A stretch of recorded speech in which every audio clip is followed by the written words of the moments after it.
Alright, so we're just gonna fucking get right to it. We're playing Dream Daddy, the fucking dad simulator game. So I haven't seen anything about this game. I've avoided like everything. Oh, is that normal? It's supposed to be quiet? Shave with the grain, good advice. Oh, it froze. It crashed. Oh, it's fine. Okay. So, alright. So we're just getting right to it. Snoring. Lots of snoring. Amanda. Dad. Some more snoring.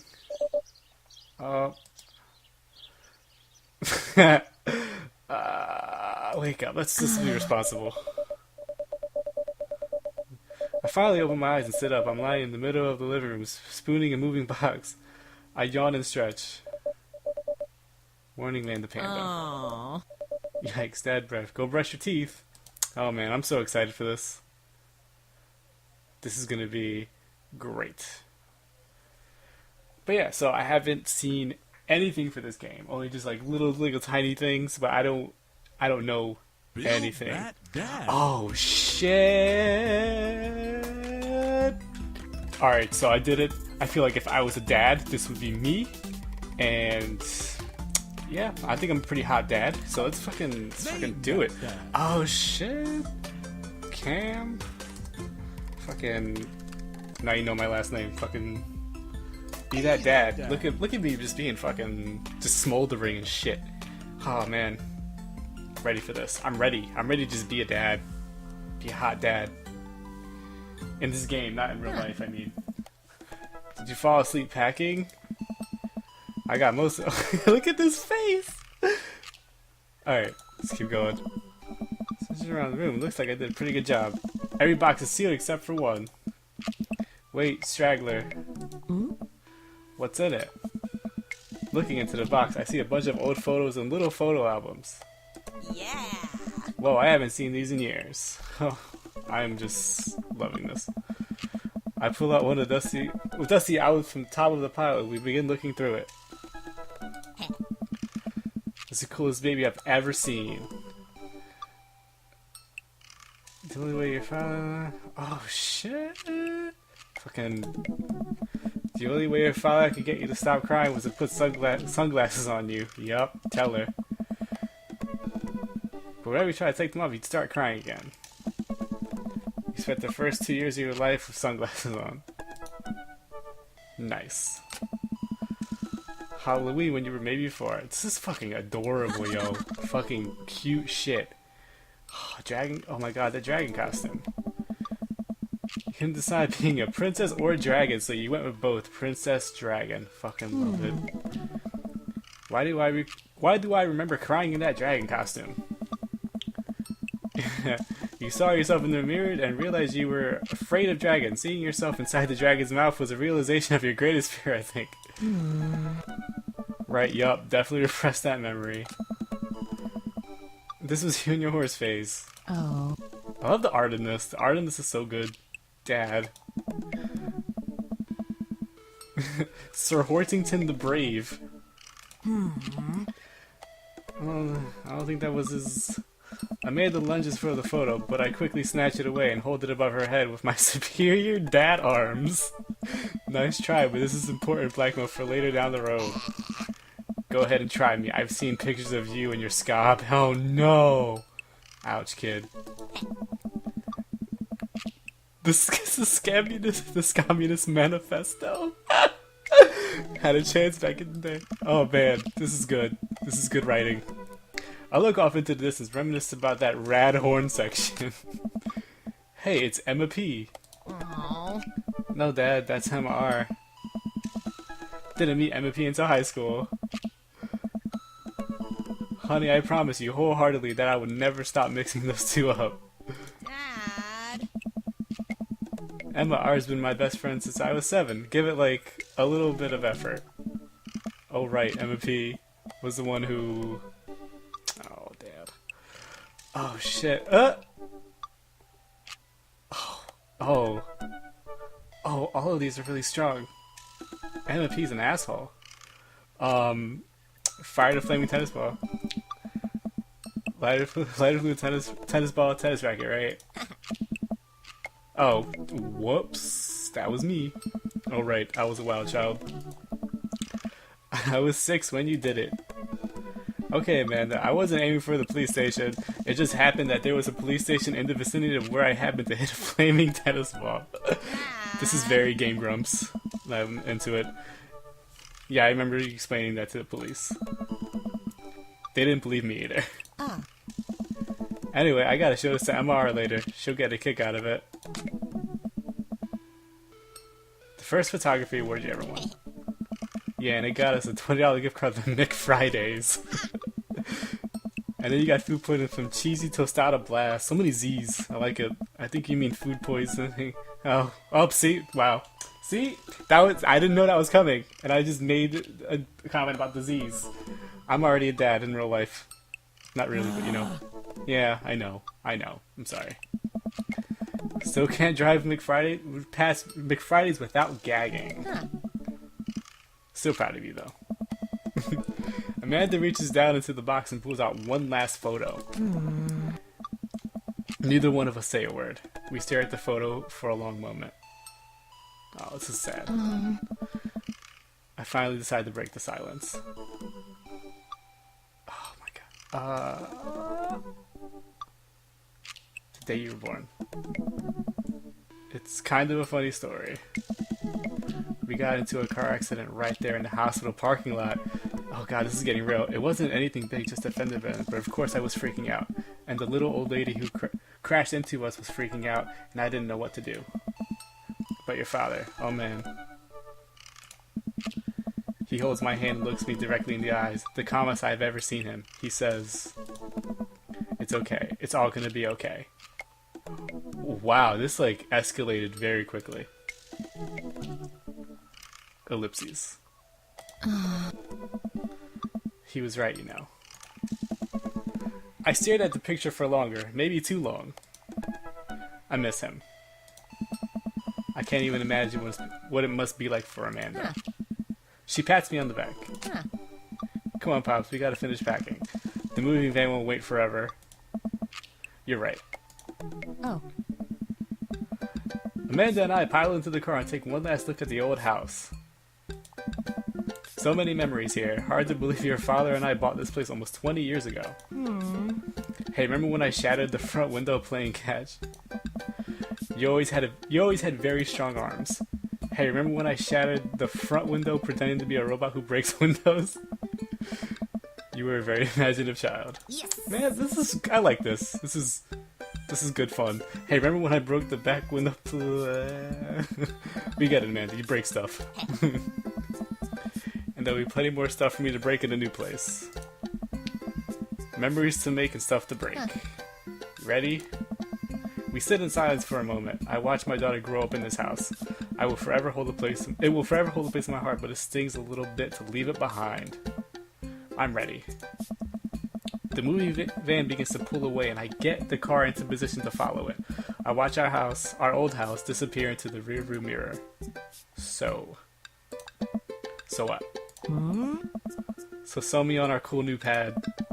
I clear my throat and do my best cheesy announcer voice. Nestled in beautiful, scenic downtown Maple Bay, our new house features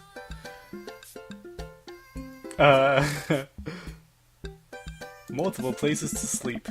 Not only are there bedrooms for your sleeping pleasure, but couches and floor space where you can, yes, catch a wink. What a deal. I mean, if sleep weren't for the weak, you sleep more than anyone I know. I admit my faults, Pops. I keep it real. Anyway, it's also smaller than our last house. Cozier, one might argue. Good spin. I think it's great. Won't we be closer to a lot of cool stuff we can walk to? So I don't have to waste gas? And I mean, trying to park downtown is, Amanda, you're gonna have to learn how to parallel park at some point, right? Parallel parking sucks. I feel you. Not gonna happen, Pops. I think someone needs to do a 3-point turn on their ass. That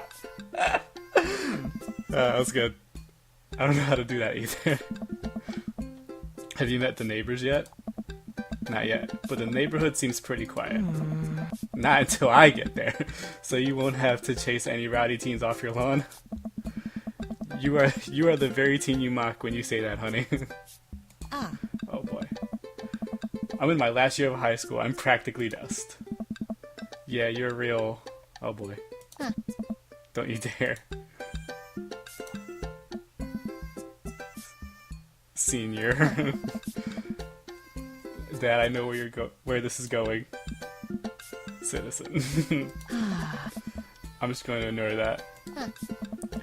But I won't forget it. So what's item number 1 on the new house agenda? Well, first we need to forge a path through the solid wall of boxes that's blocking the living room. I still have to install the washer and dryer. We need to go grocery shopping. Pops, cool your jets. We have to promise that we're gonna take a break and explore the neighborhood. Okay, you're right. We'll get some work done and then check the area out. Oh, I'm so excited. We pull up to the new house and step outside. The lawn is freshly mown and the for sale sign is still in the yard. Hiya! And with a swift kick from Amanda, the for sale sign is no more. Nice form, Sweet Pea. I got a problem with authority. I feel you. I'm so proud. Yup. Man, all that karate chopping tuckered me out. I could really go for a sandwich. An ice cream sandwich. Sweetie. It's no, shit. I eat that shit all the time. Oh, God. Did you see all the dogs in the park? Oh, dogs. I'm all about dogs. You know it. Thank you for moving us to an area where the dog-to-person ratio is very high. I know what I'm about. I only want what's best for you. Fucking dogs are what's best. I hope you're prepared for the frequency at which I interrupt conversations to yell dog to rock it way up. I mean, you do that a lot. Hey, it's a dog. That is not feeling. Wait, false alarm. It was just a funny shaped rock. If you want to see real dogs so bad, let's go to that park around the corner. Oh boy. Oh boy. Look at some dogs, and hopefully some sweet dads, am I right? Amanda and I begin to stroll through the neighborhood. I can't believe how beautiful it is outside. Kids are playing in the street, the flowers are in bloom, and the faint smell of nearby barbecue drifts through the air. This place is nice. Too nice. I don't trust it. Good eye, honey. You can never be too careful. See that baby in that stroller over there? Government operative. We're on to you, baby. We walk for a while and eventually end up at a small park. Toddlers chase each other through the playground and dogs of all shapes and sizes romp through the grass. It's pretty crowded, but Amanda spots a nice empty bench. We start to make our way over. And my screen is cutting off to it when... Okay. Heads up! Ow. A frisbee suddenly hits me in the face. Woof, dog says. A corgi with a neat plaid handkerchief tied around its neck bounds up to me, wagging its tail. Hello. Arf arf. She runs around in a circle and nudges my leg with its nose. Oh god, this is the cutest dog. Pet the dog. But where do I pet the dog? Give him those head rubs. We need some chin scratches in here. Dare we try the butt pat? Let's be tame. Good from head rubs. He seems to love a good head rub. All smiles here. You definitely could have called that. A guy in a Hawaiian shirt jogs over to us and takes the frisbee from me. You know, frisbees are traditionally caught with your hands, not your face. Listen, I'm a rebel. Do what I want. It's a new technique. It's like disc golf, but the goal is my face. It looks like you're winning. Oh. Ha, I'm just messing with you. I'm Brian, by the way. What's up, Brian? Hi, I'm Ken. This is my daughter, Amanda. I look over at Amanda, only find her sitting on the ground, rubbing the dog's tummy. Hi. Your dog's cool. Old Maxwell sure loves the attention. It's great to see another father and daughter out here on such a sunny day. Where's yours? Brian gestures over to a grassy knoll where a young girl sits on a checkered blanket. She's reading a book bigger than her head, puts it down, and heads over to us. Hey. This is Daisy. She's reading the Brothers Karamazov. Her teacher tells me that she has the reading comprehension skills of a high schooler. How old is she? 10. She's a precocious little youngster. Whoa. My natural dad instinct kicks in. I must brag about my child's accomplishments. Oh no, it's happening. Oh, what is, oh my god. Oh my god. What is happening? Go on, Daisy, tell him about yourself. What? Oh, this is unexpected. What the fuck? Brian, that's my girl. Amanda, get in there. What the fuck? Okay. This is amazing. Oh, HP? Oh my god. Brag. Amanda here just recently won a local photography award. Wow, congratulations. Brian loses 10 HP. Daisy actually just won a statewide poetry contest. You lose 50. Oh, I'm so thrown off by this right now. What is this? Oh, I didn't know what that did. Okay.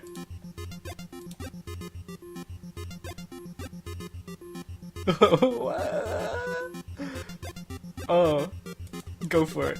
You infer your wallet to reveal a tiny copy of a drawing of a cornucopia Amanda did in the first grade.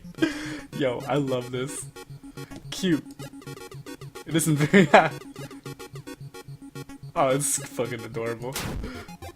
Brian loses, you gain 20. Oh, damn. Daisy just started a weekly chess club at her elementary school computer lab. She's the president too, of course. Man, dang, my high school doesn't have a chess club or a computer lab. You lose 10 HP.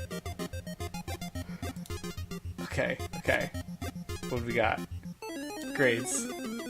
You pull a wrinkled copy of Amanda's last grade card out of your back pocket.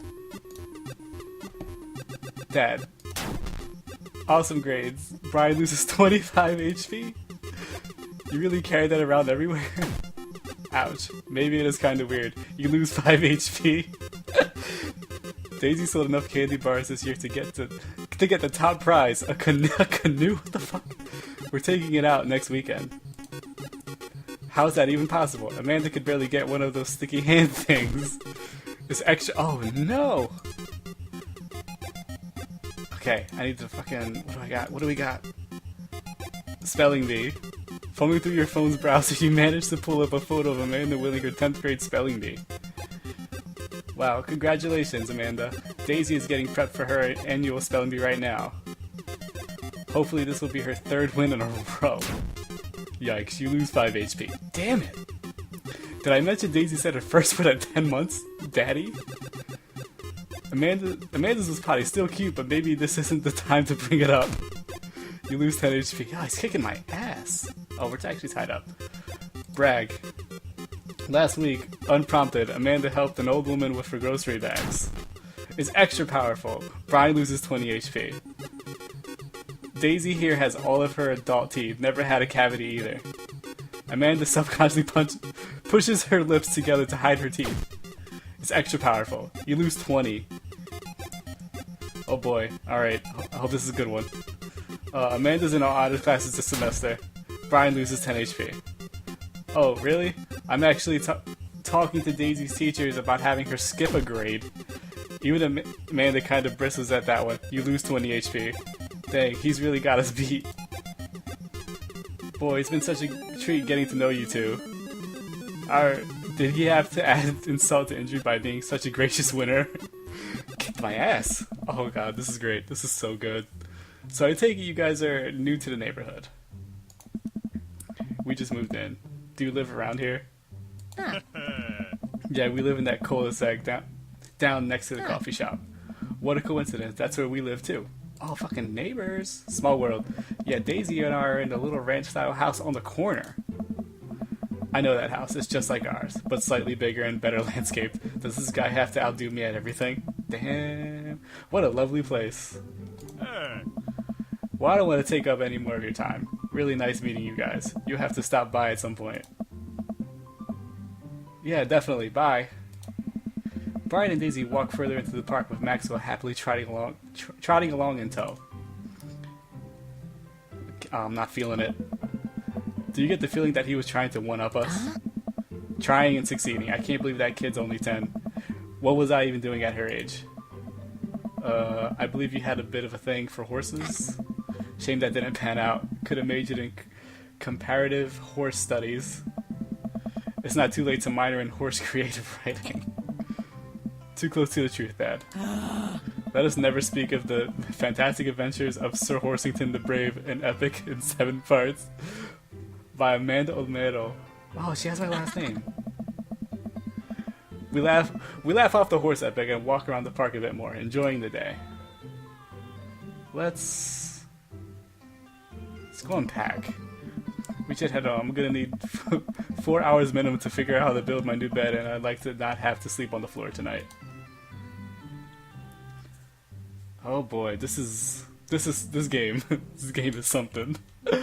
I'm enjoying this very much so far. I get to work unpacking the various boxes around the living room. A couple hours pass and I get some good work done. The washer-dry unit is both washing and drying. We can actually walk through the living room without tripping over boxes. First visitor already? I walk over to the door and open it. Hello? A handsome, clean-cut man stands at my door, brandishing a plate of cookies. Hello? Hey. Joseph. Oh, where are my manners? My name is Joseph. I'm your next-door neighbor. Oh, yes, hi. I'm Cam. That's what my name is. Oh, I'm flustered. I saw the moving van and thought I'd bring over some cookies. My daughter Christy wanted me to let you know she baked them herself. Joseph leans in and whispers. But between you and me, she just sprinkled in the chocolate chips. We both share a laugh. Kids, right? Wow, cookies, huh? So nice to meet you. Joseph hands her the plate of cookies with a smile. Huh. Well, thanks for the cookies. Ooh, cracker rings. Amanda disappears with the cookies. Amanda, come... And she's gone. That's my daughter. Her name is Amanda. She's a charmer. Daughters are tough. Sons are also tough. Children in general are just tough. I hear that. I mean, there'd have to be something wrong with you to try to raise more than 2. I have 4 kids. Shit. What have you done? That's literally just me in real life. Just what have you done? Oh, I meant... This is awkward. Don't worry. You didn't mean to be rude. Oh no, this is the first neighbor I've met, and my social life is already a tailspin. I wonder if it's too late to move again. This is literally me! Yeah, okay. Hey. Is the missus around? Mister, actually. And her... No, not anymore. He died. It's fucking dark. Oh. Yeah. I'm sorry for your loss. No, it's alright. Wow, this is uncomfortable. We stand there quietly for a moment, acutely aware of how awkward we both made things. I'm sorry, can you close the door real quick?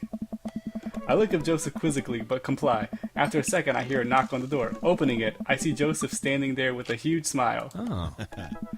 Hey, I'm your new neighbor, Joseph. I promise to not talk about your dead spouse this time. I'm throwing a barbecue for the cul-de-sac. I'd love for you to come by and meet the rest of the neighbors in our community. What do you say, pal? That sounds great. My daughter Amanda and I would love to stop by. Also, 4 kids is a perfectly normal amount of children to have. Fucking backtracking, I feel you. We shake hands to seal the deal. Yeah. Well, neighbor, I'll see you at 3 p.m. sharp on Saturday. Sure thing, neighbor. Joseph starts walking away, but stops to think for a second and turns around. Hey, in all seriousness, raising a kid on your own can't be easy. You ever need to talk about stuff? I'm the youth minister. I'm the youth minister at a church down the street. Oh, I don't know. I wouldn't really consider myself a youth. Yeah. You look pretty young to me, but suit yourself. Alright. And with that, Joseph's gone. He seemed nice. Amanda walks back into the living room, crumbs on her face and cookie in hand. That was the smoothest recovery I've ever seen. I should be taking notes. Yeah. See? You're already fitting in great. Where'd those cookies go? They're gone, I'm sorry. Yeah, seems like something my daughter would do. If it makes you feel any better, they weren't very good. So you ate all of them anyway. Yeah, this is me. She's me. We are the same person. I guess that makes it break time. Any ideas? Let's go fucking return the plate to Joseph. I think we could get a ton of good neighbor points if we bring this back. We're gonna be the best neighbors in the whole cul-de-sac. We're gonna kick all the other neighbors' butts. With kindness. Amanda and I step outside. Oh. Shoot, I'm actually not sure which house this is. I'd hazard a guess it's the big one with all the welcome blonde children sitting in the yard. Good eye, kid. And remember, we need to make a positive first impression here. Keep it light. Hiccups. We walk up to the kids and wave. Oh, look at these smug, fucking, shining-looking bastards. Hey guys, is your dad around? They all just stare at us blankly. Alright. We gotta be like that. We just wanted to, return this nice plate. And thank you for the cookies. Geez, these definitely are Joseph's kids. They all look exactly like him. Alright. They were really good. Oh god. I mean, I heard they were good. I didn't get to eat any. Alright, you guys are just fucking barrels of joy. I chuckle nervously. Well, okay, we're just gonna set this plate down on the ground real gently and back away slowly, right, Dad? Right, that's what we're gonna do. The kids' eyes bore into us as we scurry away. I can feel their gaze on my back even as we approach our house. Wow, alright. I need something to get my mind off of those carbon copy kids. Let's grab some coffee. Feeling a little sluggish, and coffee seems like the more responsible option to just taking a nap. I'm proud of you. Alright. Let's meet some more hot dads probably at the coffee shop, am I right? Walk down the street to the coffee spin, a cute little place on the corner. Man, this is in such a convenient walking distance from our place. I mean, I guess. What's wrong? Why would I go somewhere else and drink coffee on a couch when I could just drink better coffee at home on my couch and not have to make awkward eye contact with other people? This is me! At least when I'm home, some random guy is going to come up and sit on the recliner next to me and I won't feel like a little weird about it because technically he's not sitting at my table, but he is very much within my personal zone. Yo, this is too real. Dad. And what's the etiquette when you have a dirty mug? Is there a bin? Do you go set it up on the counter because you don't know where else to put it? Or do you leave it there and feel your face flush hot with shame as you consider the possibility that there is in fact a bin somewhere just out of sight and now you're that jerk who left their mug? Look at me just overthinking everything. Dad, are you just afraid to meet new people? Also very much me. Yes, Amanda. We walk inside. Hey. Look at this fucking stud. The inside of the coffee shop is incredibly warm and inviting. Vinyl records line the walls and patrons lounge around on well-worn-in couches. Some cool dudes spin on a record player next to a little stage. Hey. Welcome to the Coffee Spoon, guys. How's it going? Matt, with one T. What's with the name? Hey. Oh, it's kind of dumb. Hey. He gets mentioned in this poem I like, and I thought it was a good idea at the time, and I suppose now it's still a good idea because, like, the business is still running. But people ask me that question all the time, and I give them the same answer every time, and now I'm standing here rambling, and I'm sure we're all getting more and more uncomfortable the more I keep talking about, man, we're in it now, and I can't stop. Also me. I guess tattoos. Say something. Be cool. Woo this man. So what would it be? I scanned the chalkboard menu and I'm immediately overwhelmed. This is me at Starbucks. I'll have a...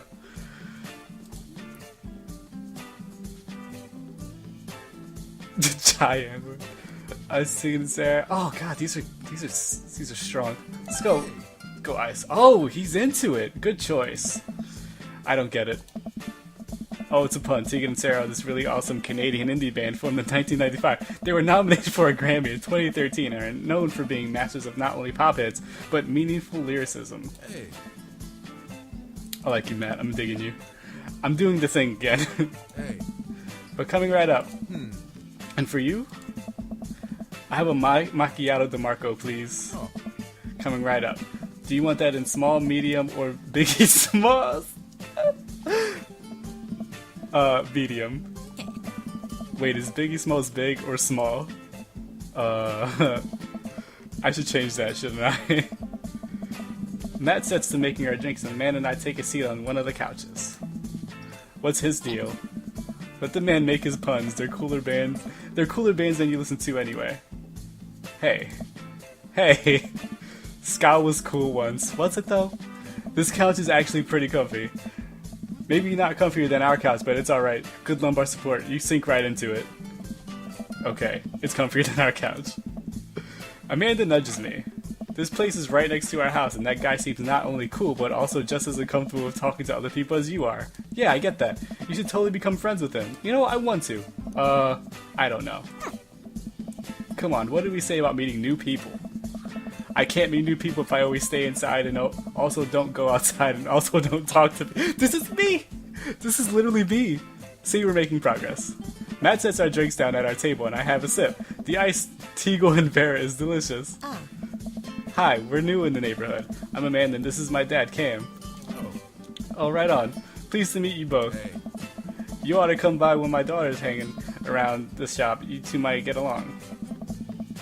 Yeah, I'm sure we'll maybe come in from time to time. Amanda kicks my leg from under the table. I'm sure we'll be in here a lot. Yeah, sounds great. You know what? Let me get you guys' opinions on something. Matt goes into the back and comes out with a fresh plate of something that smells amazing. Hey. I'm working on a new banana bread recipe and I need help coming up with a name for it. Oh boy. I get to pick up a pun. Well, I think we're going to have to taste test it first so we can get the full flavor profile of, you know, and really appreciate the flavor sensations of... Amanda nods vigorously. She knows this game. Yeah, we need to give that Nana bread a taste if you want us doing free creative labor. I think that would be commensurate with I taught her well. We have trained for this day. I was gonna give you guys free banana bread anyway. Right, yes, that. Matt serves us each a piece. Amanda and I happily chow it down. This is amazing. Hey. Thanks. The secret ingredient is bananas. No way. So any ideas? I'm stumped. Well, I think I might only be able to give you a dad band puns, but I'll give it a shot. Banana bread Kennedy's grateful banana bread. Wright said banana bread. Oh God, grateful. Ah, grateful. This one. Oh, he wasn't into it. Oh, he hated it. He hated it. Like the jam rock fronted by Jerry Garcia. That actually has a nice ring to it. Really? Hey. Yeah. Grateful banana bread. Strong decision. That's art, baby. Oh. I wanted to say baby because I thought it sounded cool, but once I said it, I realized it just doesn't sound good coming out of my mouth, and maybe I should just leave saying baby to the professionals. Hey. Enjoy your coffee. Thanks, baby. Oh. See? It sounds good when you say it. Oh! Across the way, a man catches my eye. He sits by himself brooding over a cup of coffee. Our eyes meet just for a moment. Oh boy.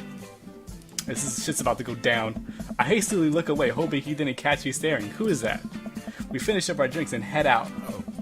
Thanks for stopping in. Take care. Okay, now that we're full of caffeine, where to? Alright, it's the only option, huh? I need a nap. We just had coffee. Have you ever known me to play by the rules? Your father is a rebel, sweetie. Now all aboard the train to Sleepy Time Junction. Oh man, this is, I'm enjoying this a lot. I don't know if you guys are liking this, but I am liking it. It's a build-up, you know? Trying to just meet some hot dads. As we're walking home, I hear heavy footsteps come up behind us. Cam, bro! Dude! I turn around and am greeted by a familiar face jogging up to us. Craig? Oh. Bro. Bro. Oh. Holy wow, I haven't seen Craig in forever. Oh. It's been too long, dude. Yeah, wow, you look great. Bro. Haha, yeah, I cleaned up my act. Cleaned up his act. Are you kidding me? He's ripped. Amanda, this is my friend Craig. We went to college together. We were roommates for a while, too. Amanda, dude, you probably don't remember me, but you're so big now. Hello, and hello, cute baby. Oh, thank you. The last time I saw you, I think you were about her size. This is River. Say hi, River. He picks up her tiny wrist and waves it around. River gurgles happily. Are you babysitting? Oh. Nah, dude, River's my kid. Man, it has been a long time. Feels like 1 minute we're rolling up to exams with bad hangovers, and the next we're both fathers. Where you been, man? I was working out in California, just relocated the business back to Maple Bay. No kidding. Amanda and I just moved to this side of town. How's Smashly doing? Oh. I mean Ashley. Ashley is her name. I. She actually still goes by Smashly, and we got divorced last year. Oh, shit. Oh, dude, I'm so sorry. Nice. It's old news. We take turns taking care of River and the twins. It's all copacetic. Twins, you have 3 kids. Ain't life something, bro, right? GreenEggzAndCam Craig is a father of 3. GreenEggzAnd Craig? Oh. Oh, hi, yeah, it was my old college nickname. He got it because he did a lot of keg stands. It's that thing where you do a handstand on a keg and then drink from the keg. Right. He was very good at it. Bro, I hate to be that guy, but I'm in the middle of my daily jog and I really gotta keep up my heart rate. Brought River along for, resistance training. You jog daily? I jog yearly. This is me! On January 1st, when I promised myself that I'm gonna jog daily for the rest of the year, but give up after 30 minutes and just walk home. Well, it's never too late to jump back into it, dude. You should join me sometime. I don't know. Nice. Come on, it'll be fun. We could grab breakfast afterwards, catch up. We could do a bro brunch like the good old days. Alright, sure, sounds great. Great, let's get that going soon. I better get moving. Good to see you guys. Craig gives a little wave, puts his earbuds back in, and jogs off. I can't believe Craig is ripped and has kids. I'm reeling. Why's that? The Craig I knew is not fit to be responsible for any living thing, including especially himself. One time I watched him drink an entire jar of marinara sauce for dinner. Amanda, he opened the new jar of marinara sauce and then he drank it like it was a thing that normal people do.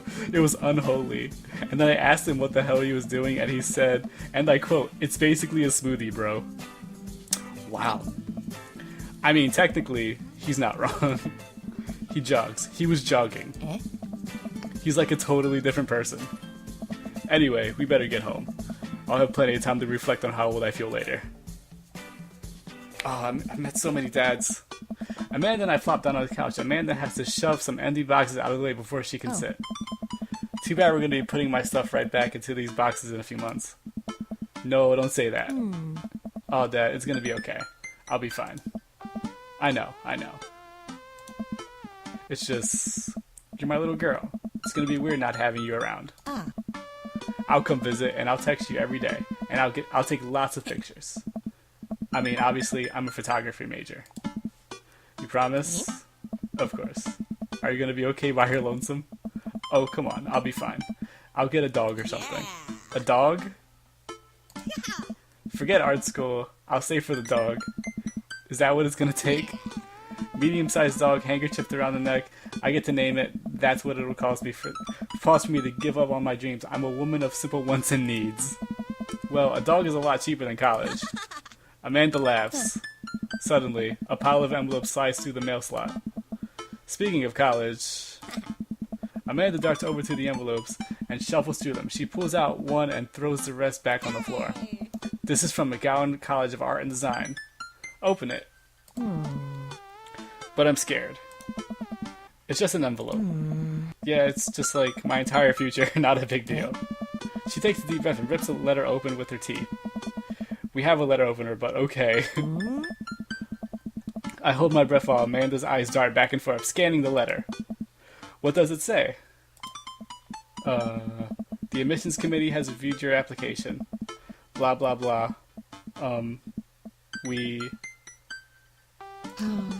Her face drops. Regret to inform you that we are unable to offer you admission to McGowan College of Art and Design. Yo, I feel you. Amanda throws the letter on the coffee table. Oh, sweetie. It's okay. I kind of saw it coming. I knew I shouldn't have put that experimental stuff in my portfolio. Their admissions officer told me that they want to see portraits or whatever. I pull Amanda in for a big hug. You're an amazing photographer. I know how much work you put into your portfolio. Some other school is gonna want to snatch you up for sure. Yeah, I know. It's fine. Are you actually fine, or are you just saying that? I'm fine, really. Her face says the opposite, but I probably shouldn't push her on this. Oh, and before I forget, Emma R and Emma P are sleeping over tonight. Oh. So you need me out of the way because I'm painfully uncool. I would choose more delicate phrasing, but yes. Well, I'll have you know that I conveniently already have plans for tonight, so you have the new place to yourself. Yeah? What are your plans? Quick, think of plans. I'm going clubbing. I'm gonna put on a nice outfit and go tear it up on the dance floor. All the hottest dance moves, the lawnmower, the sprinkler, the running man, you know, the ones all the kids these days are doing. Alright, but I'm not gonna come pick you up if you pull anything this time. Not again. I'm just kidding. I'm actually going to go out and watch the game. Nice. Which game? You know, the game. The one that's on tonight. The game on TV at somewhere other than here. Okay, cool. While you do that, I'm gonna go do drugs and commit some light arson with the Emmas. I'm concerned you're hanging out with the wrong crowd. Amanda shrugs. I would have expected you guys to be up to white-collar crime by this point. Maybe money laundering at the least. I'm a street rat, Pops. You're kidding about doing drugs and crime, right? Yes, Dad. I like them. I trust them. Just making sure. I give her a pat on the head. Yeah. Have fun with your sports. Are you being sarcastic? This is literally me with sports, too. No making fun of sports. No, making fun of sports is played out. Alright, then. I do some light cleaning around the house and decide to clear out right before Amanda's friends arrive. Before I leave, Amanda stops me. Hey, don't forget that you have that meeting with my English teacher tomorrow. Alright, Mr. Vega. Yup, totally remembered. I'll be there. Oh boy. Alright. Let's keep this going. Oh man. I'm really enjoying this. It's just wholesome fun. Well, I guess I really didn't think this plan through. I'm not entirely sure where the closest bar is, and Amanda still hasn't shown me how to use the GPS on my phone. So I'm just gonna pick a direction and walk in it. Let's go. This way. Cool, okay, we're marching. We're marching in the direction of the game. Any game, really. In the distance. Could it be? A big burned out neon sign hangs above hangs above tiny dive bar. Jim and Kim's, huh? Alright, it'll do. The bar is small and dimly lit. The crack of pool ball sounds in the back as patrons laugh and joke. A string of multicolored Christmas lights hover above the bartender. I can't tell if he's Jim or Kim. I pull up a seat at the bar. What'll it be? 1 beer, please. Sure thing, boss. The bartender slides me an ice-cold beer. I take a sip and enjoy the refreshing taste. Say, are you Jim or Kim? I'm Neil. Oh. I awkwardly turn my attention to the game, which is playing on one of the TVs on the wall. As luck would have it, my team of preference is not only playing, but is currently in the lead, which is always a good thing. The brightly colored mascot, which is some kind of animal, does cartwheels. I silently cheer on my favorite team, hoping that I don't get into any confrontation or arguments with a fan of the opposing team. Several people in this bar are wearing the distinctive clothes of the team I dislike, although I believe from their demeanor that, like me, the passion for the team is all in good fun. A middle-aged woman holding a nearly empty wine glass sidles up to the bar and sits uncomfortably close to me. Hey, sailor. Oh, hello. Good to see fresh meat in here. I'm Mary. Come here often? Oh no, I actually just moved to this part of town today. I'm Cam, by the way. Are you watching the game? Yeah, my preferred team is in the lead. If they keep this up, they'll win the game with ease. This is so good. Oh, I love that team. I also love that game. I love someone who knows their way around balls. I'm getting the impression that she's a little drunk. Buy a gal a drink? Sure, I'll buy Mary a drink. I almost luckily signaled the bartender, order Mary another glass of wine. Neil jokes back and forth with Mary. They're clearly friends, and this clearly isn't her first time doing this. She tips her glass at me. Suppose I gotta keep you company now. Hey. So, what do you want to know? What's the latest gossip? You came to the right broad. I'm an observer. I watch people. I see everything. Know everyone. Nothing gets past me. Point me to the dads. So what? I thought you were gonna... I forgot what we were talking about. About the gossip. You said something... You said nothing gets past you? Oh right, I'm also a steel trap. Confidential to a fault. Well. So what else can you tell me about this part of town? Hey. It's quiet, that's for sure. If you want an idyllic little life with white picket fences, this is the place to do it. But every town has its secrets, you know. She takes a sip of her drink. That was a little too ominous for my taste. She leans closer. Hey. Would you like to learn some of my secrets? Oh boy. Maybe some other time. On. Suit yourself, sailor. Mary saunters off, setting her sights on the newest bar patron to enter. I happily watch the game over another beer. The game has gotten close in terms of points, a little too close than what I'm comfortable with. After a particularly skilled player scores a number of points for the other team, putting them in the lead, I hear an affirmative grunt from another man at the bar. Go team! It's the brooding man from the coffee spoon. He sits alone, sipping whiskey and watching the game as well. Enjoying the game? I am now that we're winning. Oh, we must be rooting for different teams. In my opinion, my team is far superior. I have to disagree with that. Based upon our win-loss record, I'd say that my team is superior. That's where you're wrong, since as it stands right now, my team is beating yours. The conversation ends there. We both go back to silently rooting for our respective teams. The game is close, with both sides playing their hardest to win, but in the end, my team prevails. Quiet cheers ripple through the bar. I raise a respectful glass at the man drinking whiskey. He raises his in response. An unspoken truce is formed between us based on our mutual love for the game. He motions to the bartender who pours 2 glasses of whiskey. The man slides one over to me. The name's Robert. Thanks. I'm Cam. Okay, I can't remember. I think I was warned to not pursue Robert. But I might do it anyways. You must be new here. Hold on, let me see. Let's save my game real fast. Alright, you must be new here. Mary already hit on you. Yeah. Robert chuckles.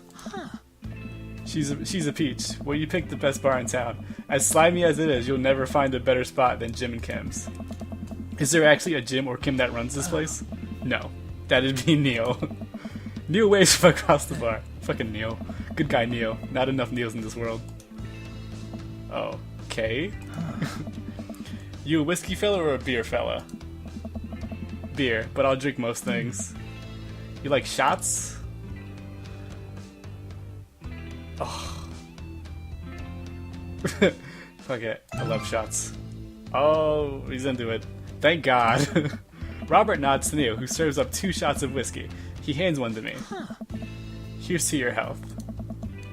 We take the shots. The whiskey burns going down, but I try my hardest to look tough. Hey. Wait, I think this is what making friends is.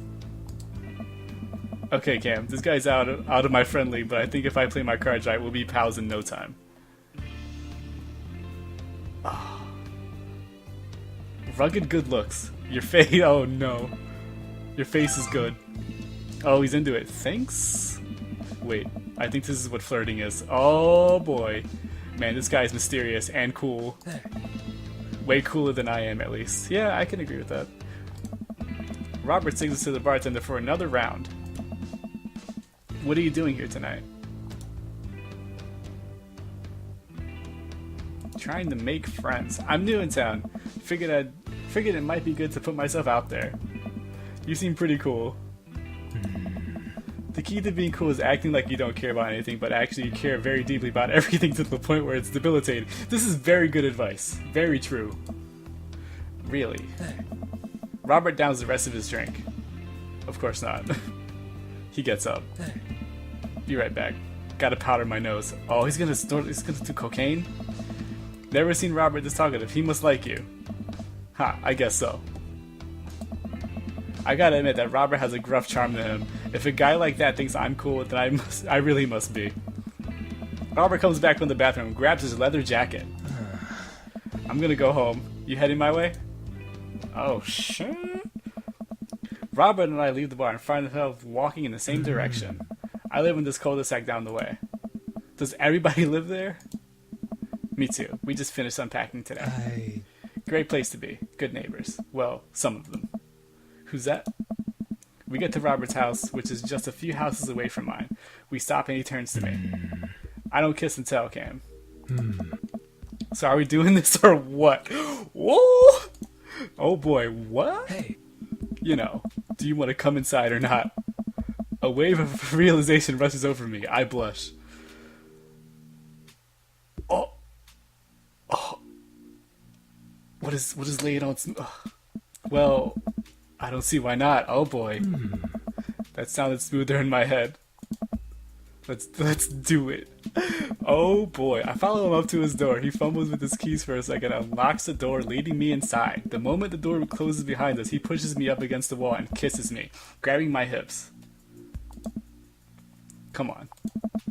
Robert takes my hand and leads me up the stairs and into what I assume is his bedroom, but it's so dark that I can't see anything but Robert's intense expression. He kisses me again, and I can hear him shucking off his jacket. I clumsily take off mine too. His hands roam down my chest, and suddenly he's tugging at my belt. I don't normally do this. Do you want to stop? No. Let's keep it going. Oh boy, good. Robert continues to unbuckle my belt and guides me to the bed. Let's have some fun.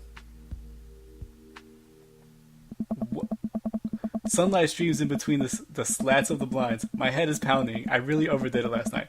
Wait a minute, this isn't my old house or my new house. Oh, right. I look around for Robert, but find myself alone. Hello?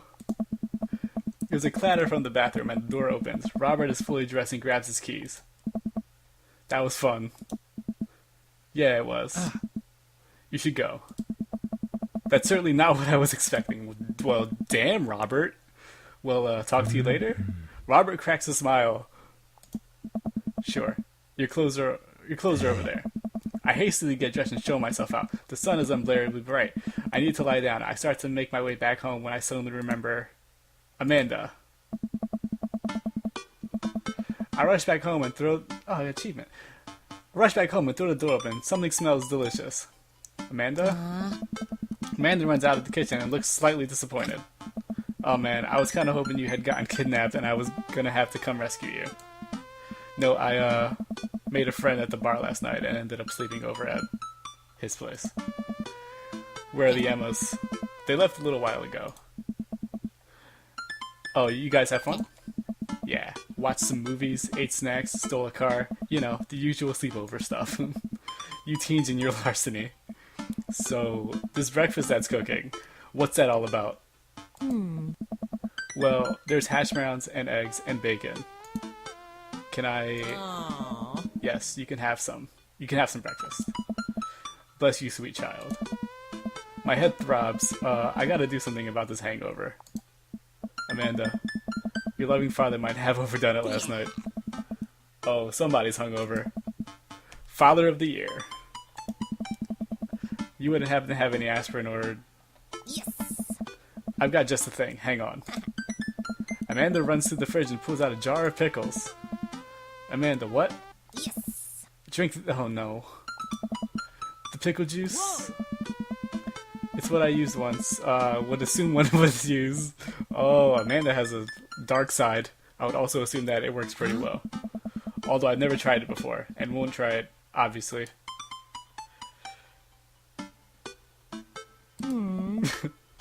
You did. Right. Do as I say, not as I do. You got it. Just better work. I down a sip of the tart juice. No, more than that. Way more than that. Oh boy, this is gross. I mean, I assume. Watch it. Watch it, you. I drink more pickle juice and help myself to the delicious breakfast that Amanda has graciously allowed me to partake in. After inhaling some hash browns and dunking several pieces of bacon into runny egg yolk, I'm starting to feel a little better. Amanda grabs her backpack and keys. Well, I gotta get to class. Don't forget the meeting with Mr. Vega, okay? He said it was important. Love you. I'll be there. Knock him dead, kiddo. He. Always do. We do our secret handshake and she's off. I get a little work done at home before I glance at my watch to see that it's almost time for the meeting. I hop in the shower, change clothes, and head on my way. Still a little hungover. Oh boy. Okay. I arrive at Amanda's school and check in at the front desk. They give me a bright orange visitor sticker and send me on my way. I feel pretty haggard after not brushing my teeth or showering, but hopefully nobody will notice. I check my watch and am relieved to see that I'm only 2 minutes late. Wait, was it room 103 or 108? I spot a youth standing at his locker and approach him for help. Excuse me, do you know where Mr. Vega's classroom is? The youth turns around and looks me up and down with heavily lined eyes. Sigh. Come on, kid, I'm late for a meeting. Mr. Who? Mr. Vega? I don't know. Have you tried the exit? Oh no, hold on. Have you tried the exit? Okay, wise guy, are you gonna help me or not? Sigh. Fine. Up those stairs and to the left. Can't miss him. I head up the stairs and walk around, unable to find Mr. Vega's class anywhere. After a couple minutes of searching, I head back downstairs. That punk you've sent me on a wild goose chase. I get back to where that low-rent Gerard waits, standing, fully ready to give a piece of my mind when suddenly a head pops out of the class next to his locker. Oh. Hugo. Lucian, don't you have a third period to get to? Sigh. Fine, Mr. Vega. Wow. Now I'm officially 10 minutes late. I glare at him as he walks away. We're not cool. Oh. You must be Cam. This period's almost over. Would you mind waiting in the back? Ah. Mr. Vega leads me in, and I take a seat in one of the comically small students' desks in the back. I might get stuck in this. Alright, where were we? Now who can tell me about the unreliability of the narrator and J.D. Salinger's Catch in the Rye? Yes, Colin. Colin stands up and does the thing where he blows into the crook of his elbow to make a fart noise. Hiccups. The whole class erupts in laughter. Oh. Alright, everybody. Very funny, Colin. Please sit down. Now, Holden Caulfield is an unreliable narrator, and since the bell for the end of the period rings, all of the students immediately get up and make a break for the door. Sweet Manchego. Remember to do the reading and answer response quizzes on page 194 in your textbook. Nobody's listening. Listen, I like Catching the Rye. A lot of people don't, but I like it. Anyways, nobody's listening. Or not, I guess. Mr. Vega turns to me and sighs. Middle schoolers, right? Don't you teach high schoolers? Both. You know, budget cuts. Man, the public school system. Oh. RIP. Thanks so much for coming in. No problem, Mr. Vega. Oh. Please, call me Hugo. I don't normally do these impromptu parent-teacher meetings, but as I'm sure you know, Amanda's a very bright student, and I'm concerned about her recent behavior. What's going on? Amanda has never been the most engaged student, but I know she cares. Recently, though, she's been falling behind. She's not completing assignments and has been doing rather poorly on tests. I'd normally chalk this up to senioritis, but this is strange. I thought Amanda always shared everything with me. It hadn't even crossed my mind that something might be wrong.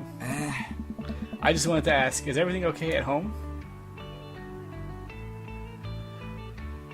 We just moved, I suppose. Well, we just moved recently, but it was only to the other side of town, and Amanda was more excited about it than I was. See if you can talk to her about it. I know she values you a great deal and would appreciate your guidance if she keeps heading down this road.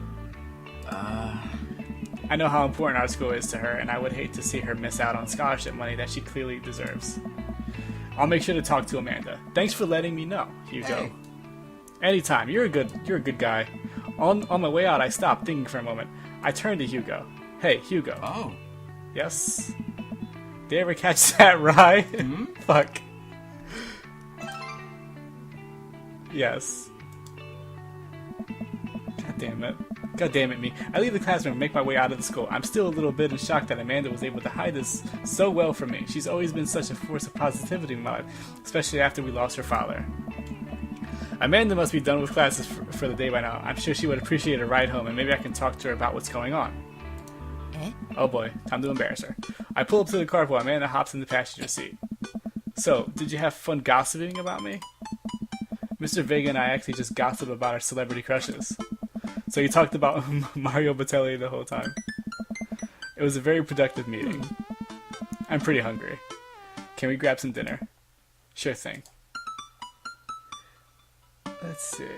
Let's go out. Let's go to the food court. Does that sound good to you? Yeah, sure. Why the mall? Geez, can I dad take his daughter to the mall?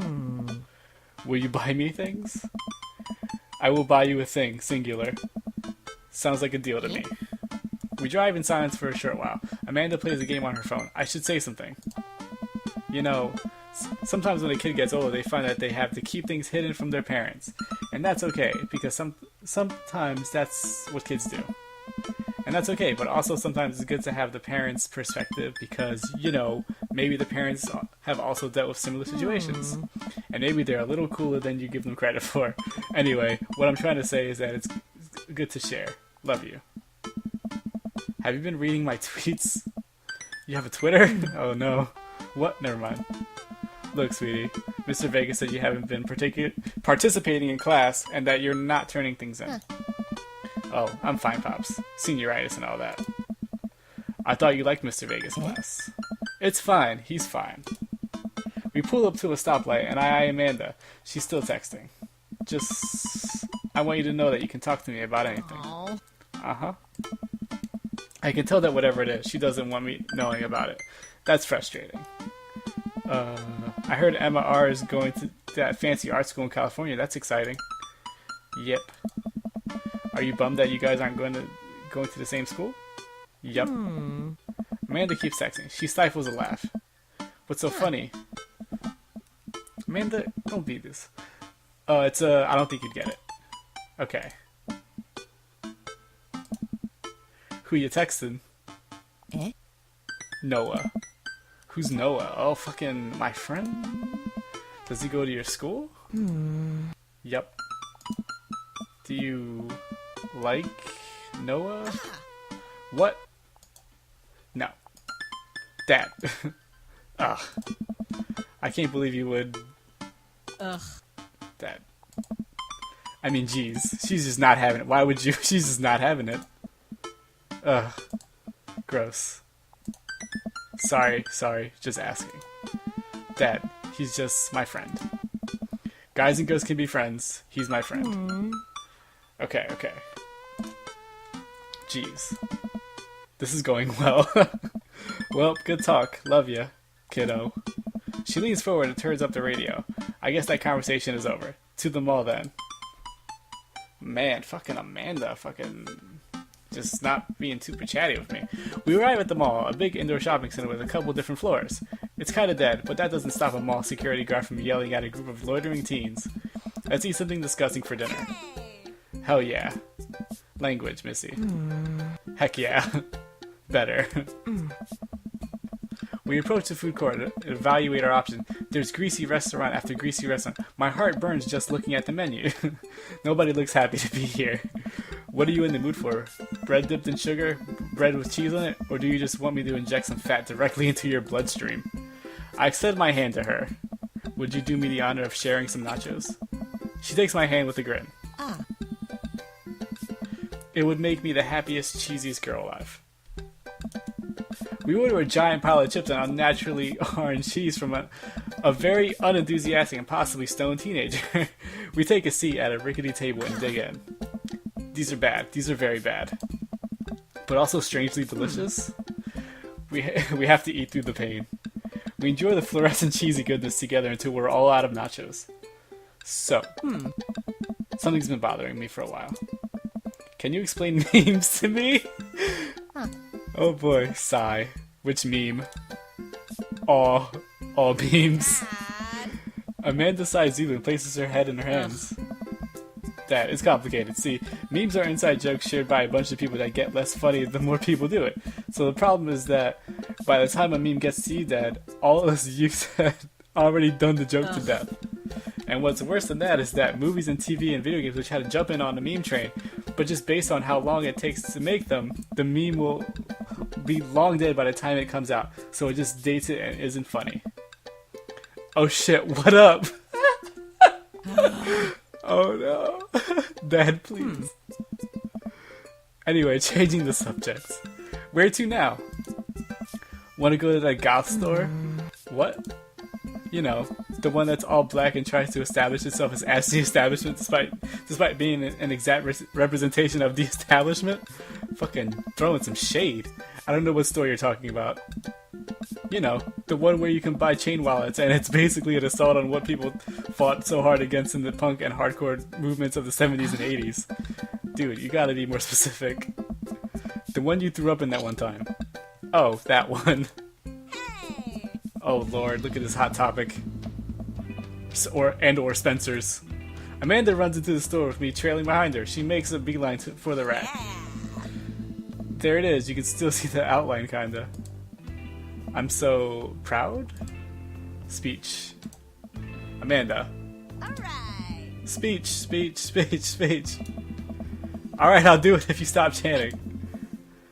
Amanda stops immediately. I clear my throat. Thank you all for joining us here today to commemorate an historic moment that would forever shape history. On a day very much like today, some 5 years ago, our very own Amanda Ann Olmelo had too much blue raspberry slushy on an outing. Oh, it's cut off. An outing to the mall. After begging her father to take her to the dead gods and beyond to buy Rainbow Splendor, she proceeded to throw up all over a display of My Chemical Romance merchandise. Her loving father then had to pay for said merchandise, which to this day remains among our possessions. Thank you. Amanda is moved. She begins clapping. Slow at first, then faster and more vigorously. Several other patrons turn their heads. One of them also starts clapping. I bow my head. Oh hey, chain wallets. While Amanda busies herself looking at band t-shirts, I try to find something of interest to myself. Not much for a dad to look at in Dead Goth and beyond. Let's see. Peruse band t-shirts. I barely know any of these bands. Cannibal Bone Party doesn't seem like music I enjoy, but they must be really happy that a retail outlet is carrying their merchandise. I hope their parents are really proud of them. Look, this is very important to me. I overhear, oh look at Dracula and shit, fucking Castlevania. I overhear a stifled argument over at the cash register. An older gentleman is carrying a garment and showing it to a bored looking cashier with pink hair. I can see that. Don't know what to tell you, dude. I just work here. Listen, when I bought this online, the website said this blouse was Victorian inspired. However, when I received it, it clearly held the trademark of Edwardian dressage. Do you want a coupon? I can give you a coupon. Will you leave if I give you a coupon? Is there a manager present? People have to know what they're buying. I am the manager. Oh shit, I love being able to say that.